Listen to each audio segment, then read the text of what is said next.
Rose Emanuela a 19 ans. Elle vient d'obtenir son bac ES avec mention bien. Née en Haïti, elle est arrivée en Guyane sans ses parents il y a 5 ans, eux restés au pays natal.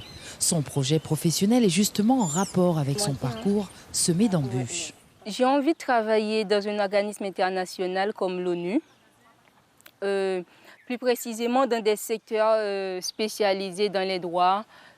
Par exemple, des secteurs de l'ONU qui vont s'occuper, par exemple, des droits des migrants ou des femmes.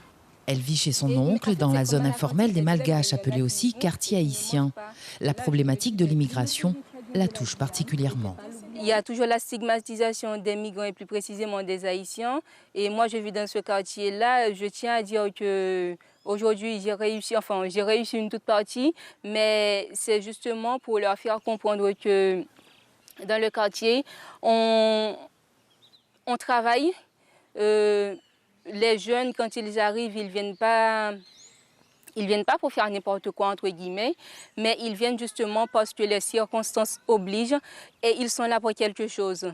Il y en a qui ont eu leur bac avec mention très bien et malheureusement, ils ne peuvent pas continuer leurs études parce qu'ils n'ont pas eu la chance d'avoir un titre de séjour parce qu'on le leur a refusé. Et je pense que c'est vraiment dommage parce que on participe tous à la vie de la Guyane. Sa meilleure amie n'est pas étonnée de sa réussite. Ouais, elle est très enfermée et je la conseille de plus être, je sais pas moi, se divertir un peu parce que sinon elle va vieillir comme ça. Et voilà, elle est très studieuse, tout ça. Elle n'aime pas sortir, elle n'aime pas jouer, c'est ça. Florence aussi vit dans un quartier informel appelé Chique Party.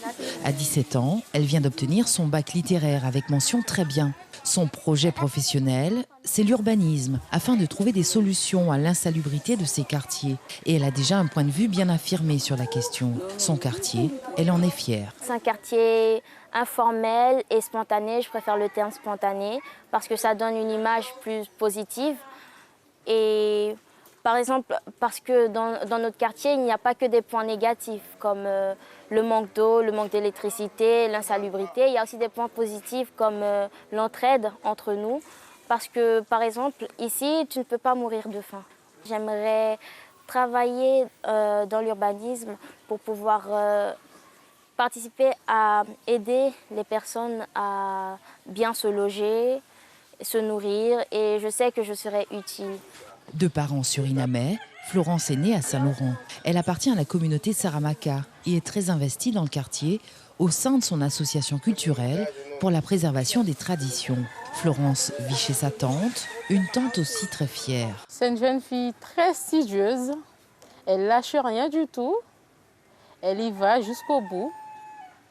Elle participe à tout, elle est généreuse, elle est joyeuse, elle est ouverte d'esprit et elle est super sociable.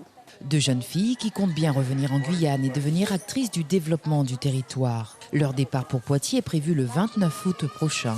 Si pour Florence tout est déjà bouclé d'un point de vue administratif, pour Rose Emanuela, le combat pour obtenir une bourse et des aides n'est pas encore gagné.